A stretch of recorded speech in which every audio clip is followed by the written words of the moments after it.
Hello, everyone. Welcome back to Paddock Project. What a race we had in Baku yesterday. We have a new leader in the Constructors Championship with McLaren now up 20 points with a huge win from Oscar and an absolutely iconic drive. Announcers were calling it a generational drive. People were absolutely going wild, plus a double DNF from Checo and Sainz contact. We have so much to discuss. I'm Sarah. And I'm Tiggy. Okay, overall thoughts and takeaways. This race was insane. I think the announcers were saying it's like it has all the elements to be a classic, a generational race, not just Oscar's drive, but there were so many crazy things that happened. We first had a fun quali, some big surprises with Lando out in Q1, Colapinto, the rookie at Williams, getting to Q3, among other things. And then race day also just really delivered. It was a crisp 4 a.m. my time. Someone was DMing me, welcome to being a West Coast F1 fan. So that was a rude awakening. And then with Singapore this coming weekend, also going to be rough. But the excitement really made up for the timing. And like Sarah, you were saying, we have a new constructors leader. We'll get to that and everything that means and the stats on how long it's been since McLaren has led and all those things. But what a win for Oscar and Lando's recovery drive, getting knocked out in Q1, finishing in P4. Pretty amazing. And yeah, we'll get into our thoughts about the Checo Sainz clash, who's at fault, if anyone, and what that means for Checo's career, especially given this was supposed to be an amazing race for him and he had a lot of promise, but so much to discuss. So much. And we just cannot emphasize how huge of a moment this is to have McLaren pulling ahead. Not only has McLaren not led constructors since 2014, they actually haven't won since 1998. So it's Crazy. over 25 years ago. And also, we were looking back a little bit at the history because we were curious and looking back at the past 15 years, Mercedes or Red Bull has won every constructors since 2010. There has not been any variety. There was obviously the generational switch where it was Red Bull 2010 through 2013, then the Mercedes era for 8 years, and now we switched back to Red Bull. But then even in the early 2000s, from 2000 to 2010, it was Ferrari 7 times. So really this whole millennium has been really marked by these periods of domination. It's so exciting to have the season that we're having, to have multiple teams in the fight like this. And to me, this just goes to show people are saying they think Oscar might be a future world champion. I completely see that. I think he's going to give Lando a run for his money for number one driver going forward. It's only his second season in F1, and I cannot think of a comparable drive of someone keeping a Ferrari or a top car behind them with DRS for 25 laps. It's crazy. Almost unfathomable. I don't think Lando would have done it. Even when we think back to when Max and Charles were battling in 2022, it just doesn't happen. Like, no one has DRS for more than 3 to 5. There isn't really a back and forth for more than 3 to 5 laps before someone ultimately pulls ahead. Also thinking of Max Lewis in 2021.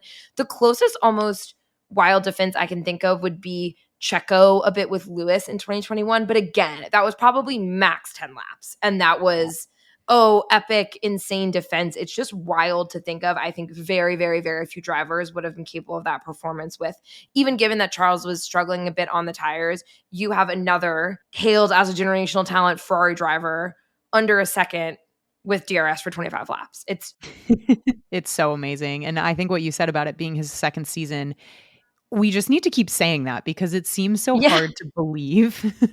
I mean, not just his talent, but his poise and everything else, his demeanor, his maturity. I mean, this is not an Oscar Piastri fan club podcast, but it basically is because it is now. Yeah, he's absolutely killing it. I really can't think of other drivers who are so professional in a huge variety of circumstances, and he wins in such an even-handed, steady, respectful manner. He loses in such a sportsman-like, respectful manner. The F1 TV, I was watching on F1 TV, and the commentators were saying Oscar Piastri, who just won the Grand Prix, is the most chilled person in Baku right now. And meanwhile, his radio is like, "I've never been more stressed in my life." Like, Yeah. he sounds so chill. I'm like, "Wow, I wish my stress manifested like that." He's like, "Thanks for driver of the day. I don't know how to say thank you in Azerbaijan, but thanks everyone." Sincerely, Oscar. Yeah.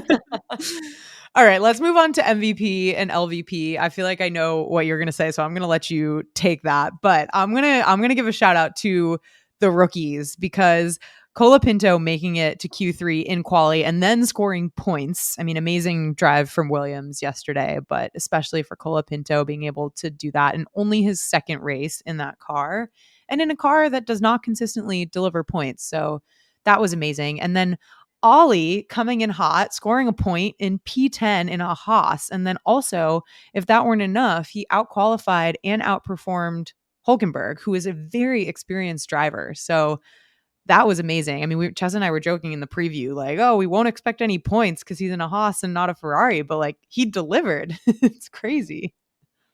I'm so excited for next season and getting to have really strong rookie talent on the grid. Who knows? Is Colapinto going to make an appearance? If he starts getting points every race, who knows? Anything is possible in the new world we're living in. But we've been saying for the past several seasons, just there's so much deserving young driver talent out there, and it's the stars really have to perfectly align for you to get an opportunity in F1, and it's so exciting when people do. I already did my MVP basically in my overview, and it is Oscar. So, Yes. Tiggy, who is your LVP?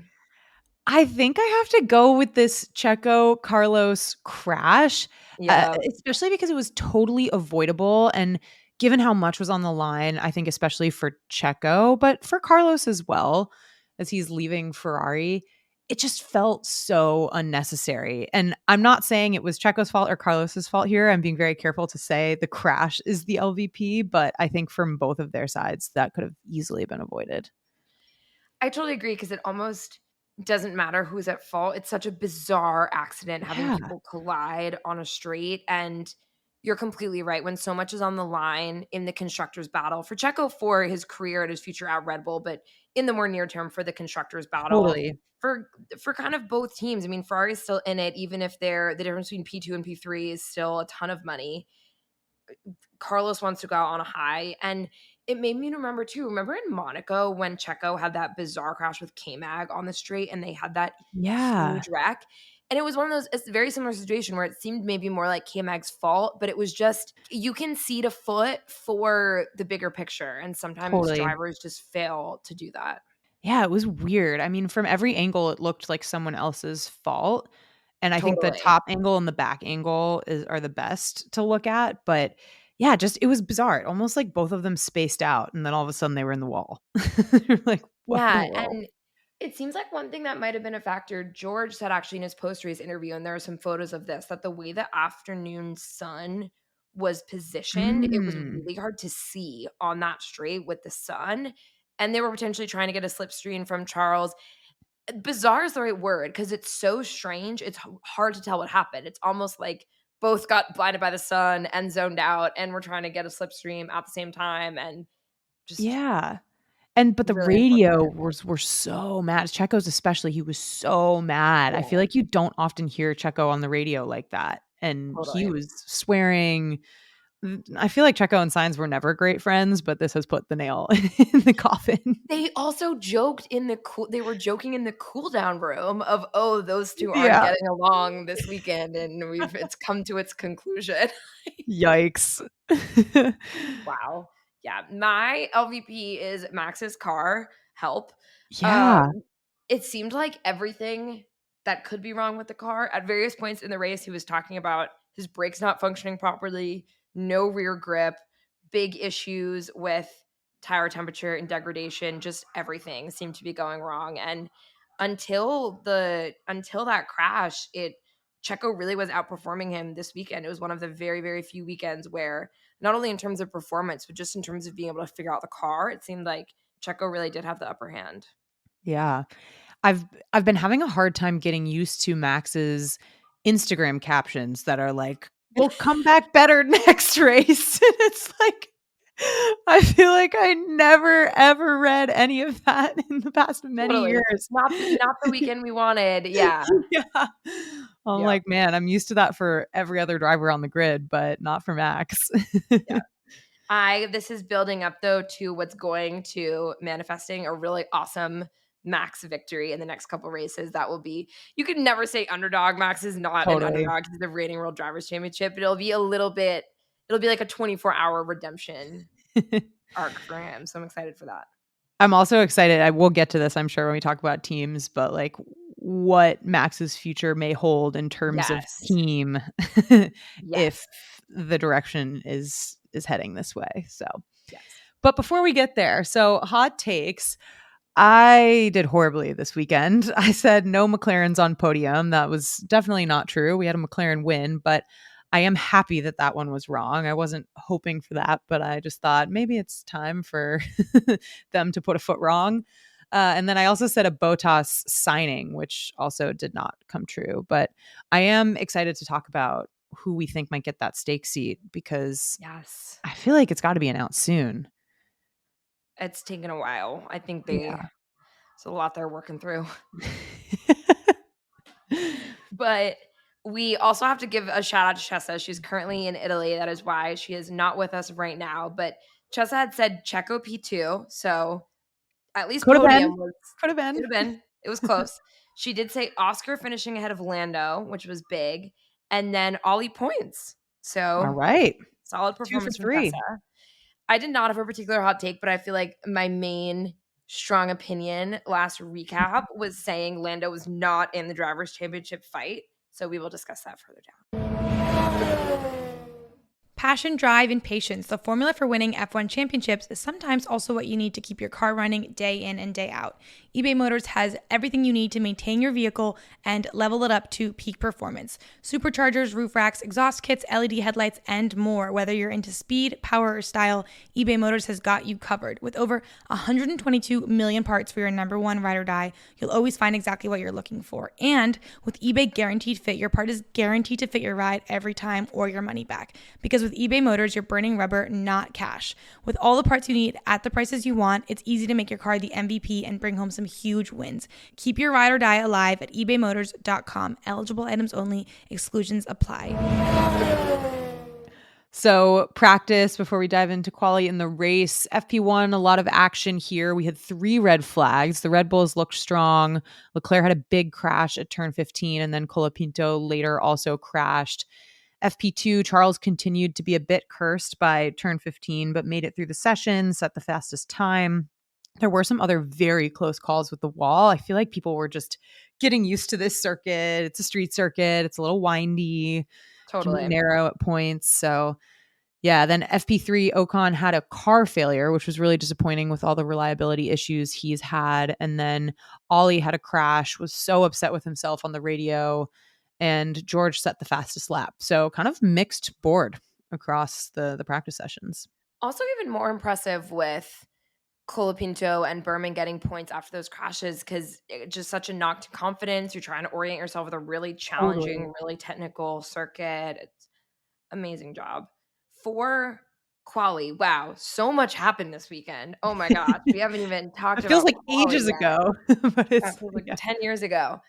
As you all know, the wild happening here was Lando was out in Q1 and Piastri also barely made it out of Q1. Lando was on his last flying lap and there was a yellow flag and he had to lift a bit. But what's weird about the situation is Q1 is 15 minutes long. He should have set a time several minutes earlier. This because this isn't going for pole. It's just going to not be in the slowest 5 times. Seems like there's really no reason to leave it until the last second in Q1, especially on a street circuit where you are always going to have a ton of Totally. yellow flags in quali. It's always going to happen. So it's at least to me, it still seems a bit unclear what happened. It seems like it might have been kind of a coordination error from the team because his engineer apologized on the radio. Lando, I feel like when he gets so upset, he just doesn't really speak. He was being so quiet in the media pen Mhm. after, looked so defeated, was kind of barely answering questions. Meanwhile, Berman and Colapinto were both through, both out of Q1. So for cuts, we had Ricardo, Norris, Bottas, Joe, and Ocon.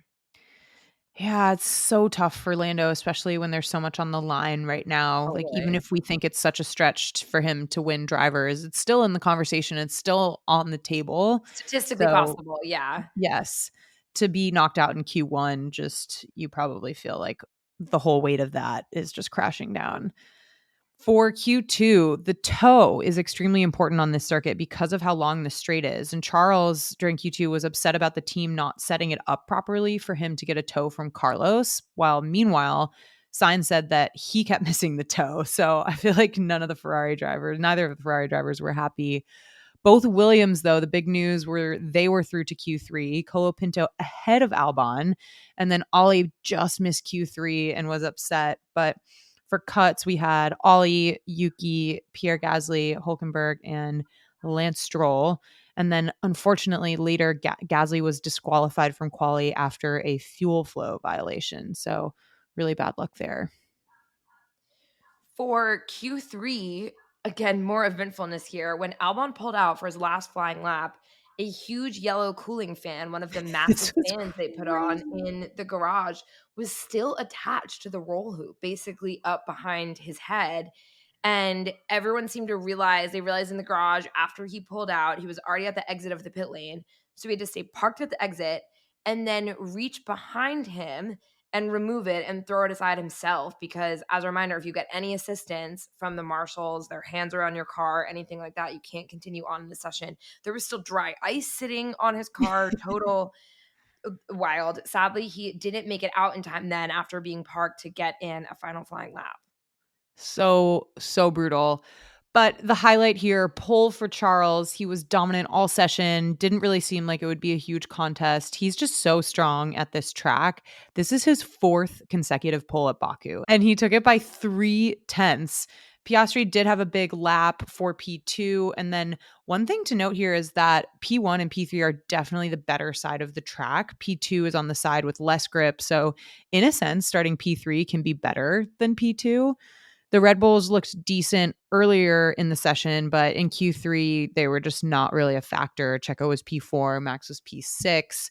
And then results, we had, like we said, Leclerc pole, then Piastri, Sainz, Checo, Russell, Max, Hamilton, Alonso, Colapinto coming in hot there, and Albon. Getting into the race, so much to talk about. So, we're going to talk about some highlights and our thoughts on the more eventful moments. In terms of some background on race day, most drivers started on mediums. They were trying to do a one stop strategy. So, pit stops weren't a huge factor in this race, or not as much as some other races recently, because for most people, it was just a one stop onto hards. Lewis and Ocon both started from the pit lane. Lewis got a new engine and several new power unit components, started just kind of the beginning of a brutal day on the track for him, as did Ocon. And then in terms of the start, it's funny, the race start was not even close to being the most exciting component of this race. Charles had a really excellent getaway. He easily launched ahead of Oscar into turn one. So it wasn't even close to being a side by side battle into turn one. The Red Bulls also had a great start. So things kind of went backwards from there. But Checo had a great start, got out ahead of Sainz, and then Max pulled ahead of George. And Lando also, to note, just really started quickly picking off positions from the very beginning. He was on it from the start. Yeah, it's always fun. I mean, I like a dramatic start, but it's fun when there's most of the action is like during the race, you know? Yeah, late breaking. Yes. Last two laps.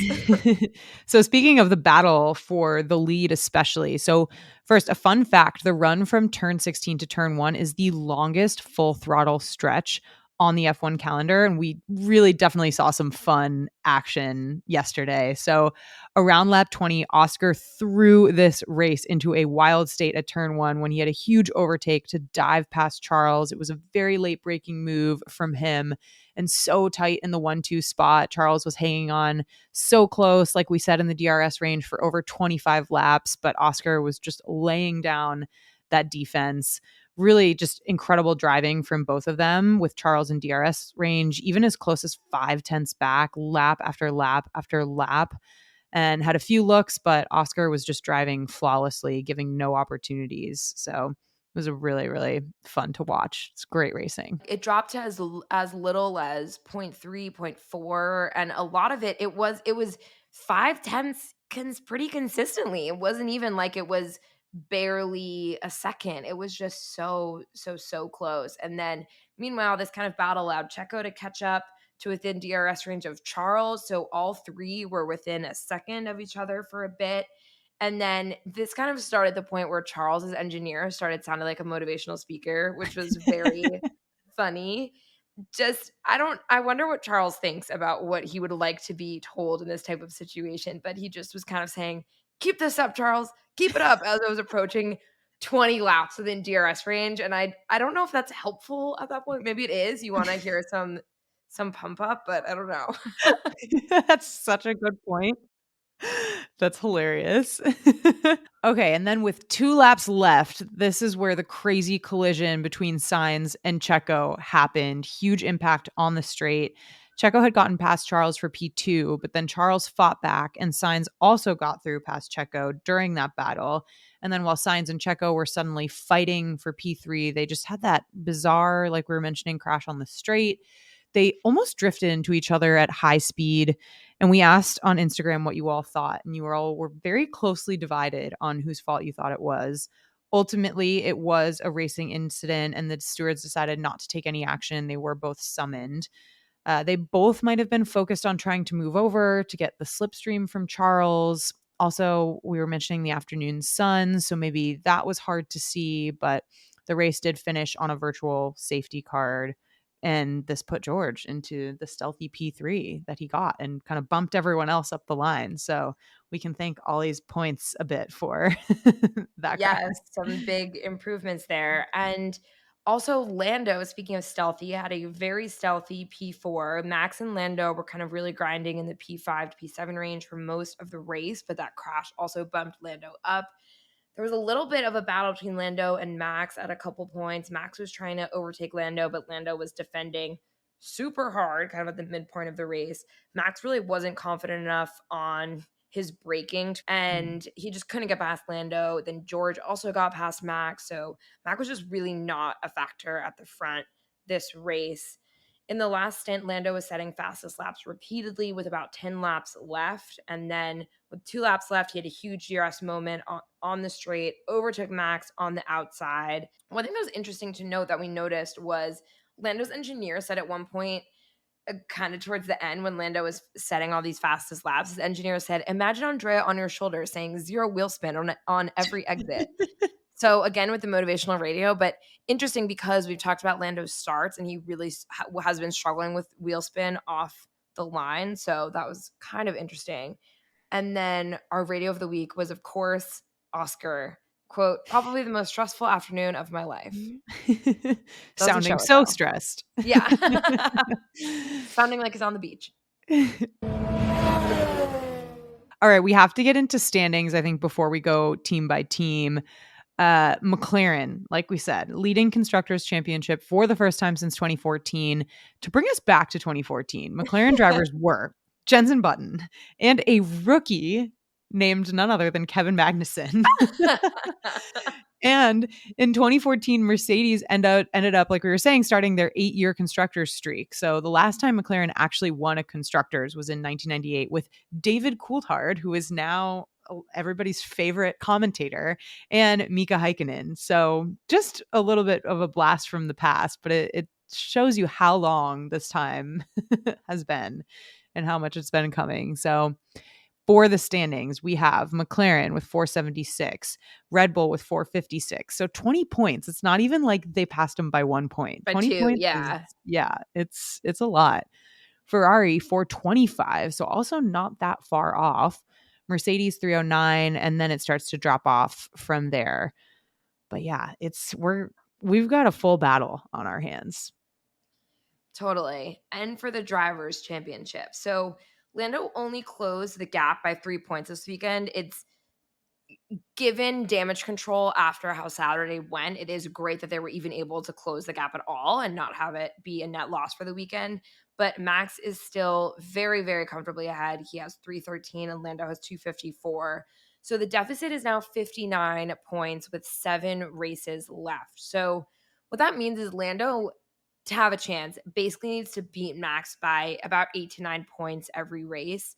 So an equivalent there could be Lando winning and Max coming in second or third, some combination of the remaining races. But of course, there are so many variables. That is not the type of season we're seeing of a consistent 1-2 or even a consistent podium. And as we saw today with the Checo Sainz DNF, we're really getting to the point that a DNF or a no points finish from either driver would have a massive impact. Mhm. So thinking about reliability, taking risks on starts, those are all going to be huge factors. And that's something that Max has a lot more experience with than Lando kind of driving for the championship in this type of situation. But in terms of after Norris, we have Leclerc with 235, Piastri with 222, so also quite tight for P3, and then Sainz with 184 and Lewis with 166. Crazy. 4 teams. Let's talk about McLaren first, since they are now first in constructors. So incredible recovery race, like we said, from Lando to go from a Q1 exit to a P4 finish. But I think the most interesting thing to talk about is the papaya rule situation. Before this race, McLaren made the explicit decision to favor Lando for at least a few races while the Drivers' Championship is in contention. So they were saying that Oscar has agreed to help Lando.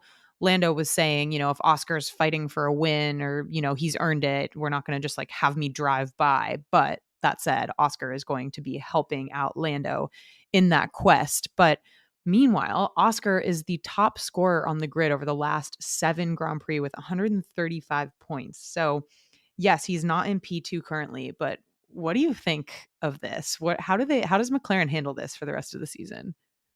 It's such an interesting issue, especially what we're saying about Oscar being driving on Lando's level a lot of the time or out driving him this weekend. He has been performing amazingly. I really like that they're making it explicit and also making the expectations really clear with the drivers ahead of time, letting it sink in. Obviously, drivers still sometimes ignore team orders, even when they've been told ahead of time, this is what's going to happen. But I think just setting that expectation within the team and also making it really clear to Oscar and the public, I think they're trying to emphasize they view this as a temporary situation while the championship is still in contention and while Lando is the only person who kind of mathematically has any type of chance. Oscar is just not in that fight at this point. So I do think it makes sense to prioritize Lando where they can, but I like that they're not taking it too far because I also think we'll get into this more when we talk about Red Bull. Realistically, I don't think Lando's going to win. And so, long term, if they're trying to set themselves up for next year in 2026, I think it can be more damaging to have if there, for example, was a super frustrated and upset Oscar and a really bad dynamic between the drivers from having an intense team order situation.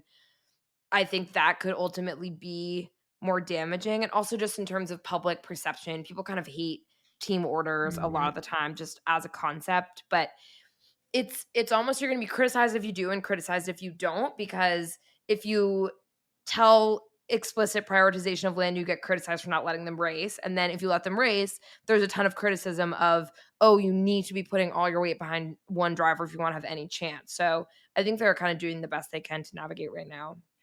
Yeah, I do think that they're playing the long game, and I do think starting next season, it will be a clean slate. If Oscar is outperforming Lando, they're not gonna be like, "Oh, sorry, Lando's number 1 driver." I think they'll Totally. they'll let them race, and I think they're aware that they have 2 world championship caliber drivers, and we don't know which one, maybe more so or first or whoever, but yeah, I think that they're trying to play the long game, and I hope that they can be transparent and explicit and clear internally, at least with the drivers, so that no one is feeling like they're getting the short end of the stick or that it's not fair, because I think it's a really hard situation to handle. For Red Bull, we were saying Max super unhappy with the car. He said at different points that the brakes weren't working properly, that the car didn't have any bite, that there was no rear grip.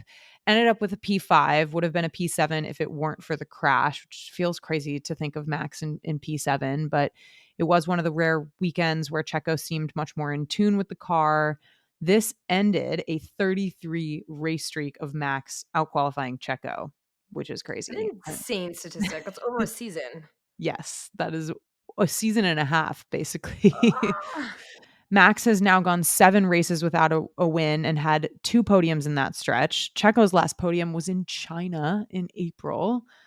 So we gotta, Sarah, I want to hear your thoughts here. Are they still in the Constructors Championship fight? And I think I know what you think about drivers, but I want to hear your thoughts. I am coming to terms with the fact that I think this is not a fluke now. It seems clear that they've kind of fallen off a bit of a cliff in relation to the other teams, but I do think in F1, and all of us feel this way when we've just watched a big race with amazing performance from one team and poor performance from another team. I think things tend to be a bit more stable and slow to change over time sometimes than we realize. And I do think even with a bit of a rough stretch, they are still one of the top cars. And with a multiple world champion driver who's repeatedly shown that he can put that car much higher on the grid than it arguably deserves to be. And so I think I would be saying I think it would maybe be much closer in the drivers' championship at this point if it weren't for Max and feeling confident that even with a car that's worthy of P7, I think he can do enough to kind of get that into P4, P3, even if he has to be, even if it's kind of scrappy, it might not be a beautiful, triumphant end to this season. It might feel like really more of a downturn. But I think ultimately for drivers, what's really, really going to hurt Lando is the fact that now it's not just Lando v Max. There's Ferrari in the mix, maybe Mm, sometimes Checo, maybe sometimes a Mercedes driver. So it's not a situation where, and Oscar too is in the mix. So it's just not a situation where every time points are being taken off Max, it's being taken by Lando. That's yeah. ultimately why I think it's not going to happen. But it'll be super anticlimactic. I feel like it's going to be kind of an end to the season where maybe Max wins by 30 points, but with only a couple wins in the whole back half of the season and really having to kind of fight for even podiums at the end of the season. Yeah. I think that's true. And I like what you said about, yeah, it's not one person taking points away from Max. And you also have faith in Red Bull, sort of like the mean reversion theory. Like they're going to revert to a mean that is probably a much higher baseline than other teams, if we Yeah, believe in that. So I think that's definitely true. I think yeah, I think there's you can't count them out of the Constructors Championship fight. Like we're still only 20 points away. Like we've always said, Checo needs to be a big part of that for Red Bull if they are going to have a chance. But yeah, I don't think we can count them out of that fight. But I do agree with you that Drivers' Championship does seem pretty tough to take away from Max given the first half of the season, but mathematically possible. So and it's we'll so see. exciting now for viewers and just for fans because now every Q1 or Q2 exit, every DNF, every reliability problem, every potential engine component and needing to take a grid penalty, all of that now has huge consequences. Implications for sure. Or Ferrari. So Charles just thought they didn't really have the pace on the hard tires, didn't optimize the setup. He was hard on himself about not defending well enough when Oscar passed him for the lead. Felt like a missed opportunity, just given how amazing he is at this track. But that said, I feel like he was being a little harsh on himself with the 25 lap battle. Like, I think that was Agreed. less Charles's not driving well and more Oscar just being a phenom for those 25 laps. But a huge missed podium opportunity for Sainz, ending in what seemed like a very avoidable DNF. For Mercedes, it was a really tough day out there for Lewis. The car was simply not there. At one point, he said, "Are you seeing how I have to drive this thing?"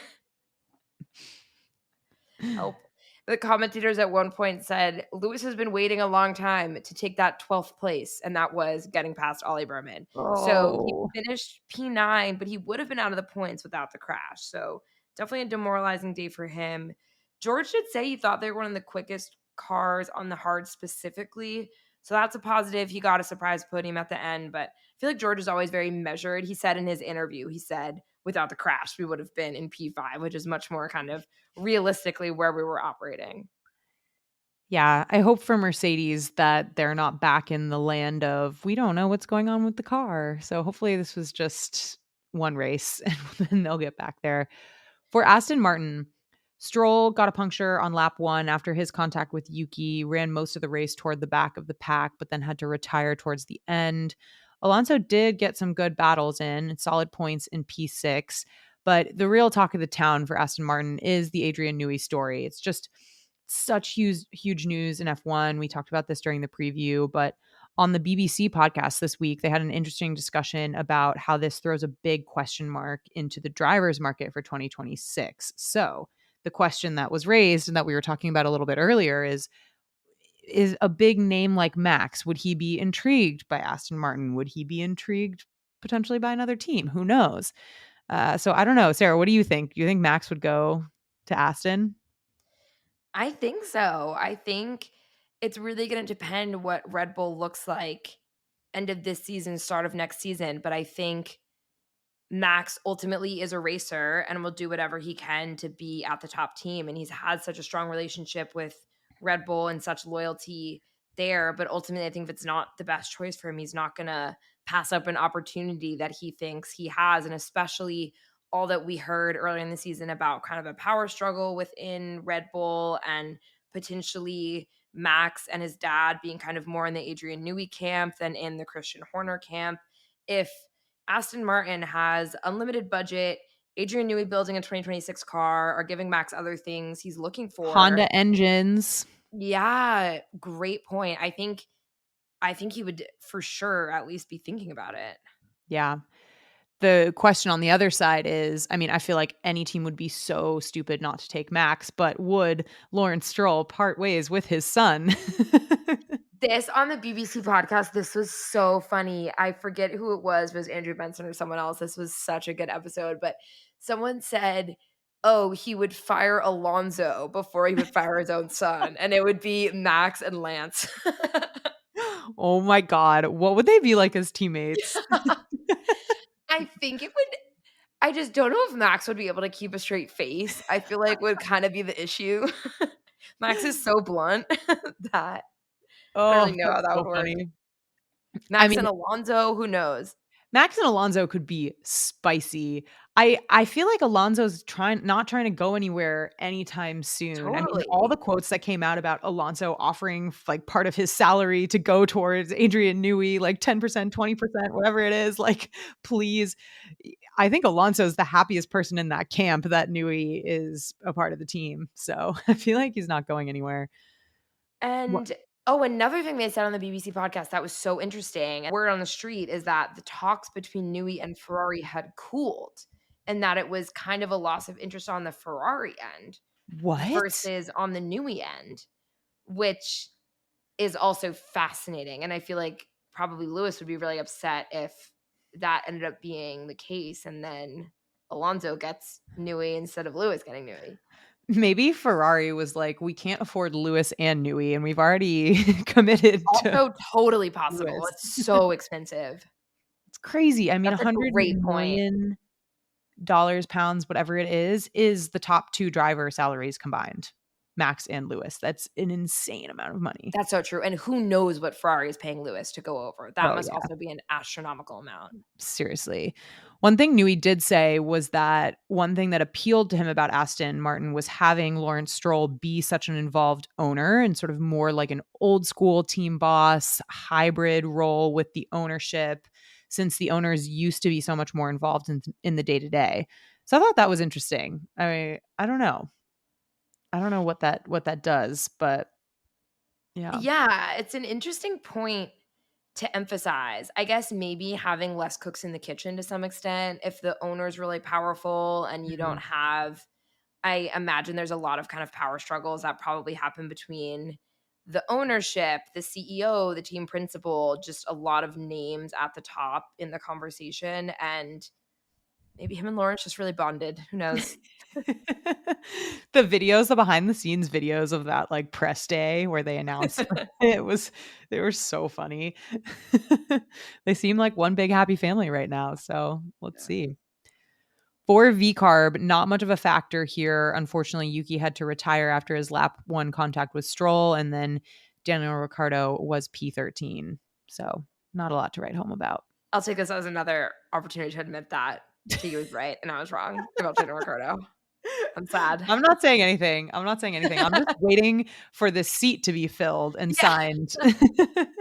What's your latest thought? What are your thoughts on Liam? I really think Liam deserves it, and I think they should give it to him. We were talking a little bit about this on the preview, but VCarb, and we said this many times before, if you are a junior development team, what are you doing with a very, very experienced driver who is not performing at his peak and potentially not in contention for the parent company or parent team, if you want to call it that, seat, i.e. Daniel Ricciardo?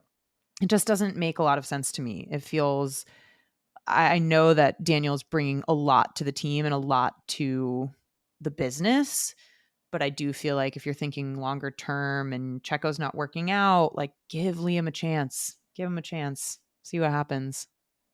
I don't know.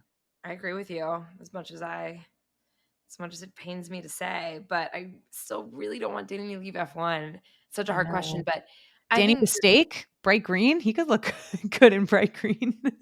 he could be a huge part of a big rebrand and bring a ton of Yeah. experience in F1. He would bring a lot of value add, but the VCAR point, it also, I feel like, raises question marks about Yuki, to your point of the role of the team and the purpose it's supposed to serve. Because if it is just supposed to be potential candidates for promotion of Red Bull, I kind of feel like at this point, Red Bull senior team is never taking Yuki either. They just, Yeah. I don't think, view him as that. And so you're right. It's kind of either reconsidering what their stated purpose is as a team, maybe, or thinking about getting new drivers. I wonder how much of the Yuki thing is Helmut Marko. And I wonder versus other people in the Red Bull camp. I do feel like there are other people in the Red Bull team who would want to see Yuki. I mean, we hear, I think it's Peter Bayer, the CEO of VCarb, like talking about Yuki and how amazing he's been doing. And we've heard that from other team principals about Yuki recently in the past. So I feel like it might be a Helmut Marko thing. I don't know. Okay, I like this new take actually of Daniel Ricciardo to stake because I'm remembering that Mattia Binotto is going to be the team Yeah. principal. It's true. Seeing That'll him be in an green is a interesting pairing. weird. Yeah. There are some rumors out there about Gabriele Bortoleto, who is the leader of F2 right now. He's a McLaren Academy driver, and he's actually part of Alonso's driver management.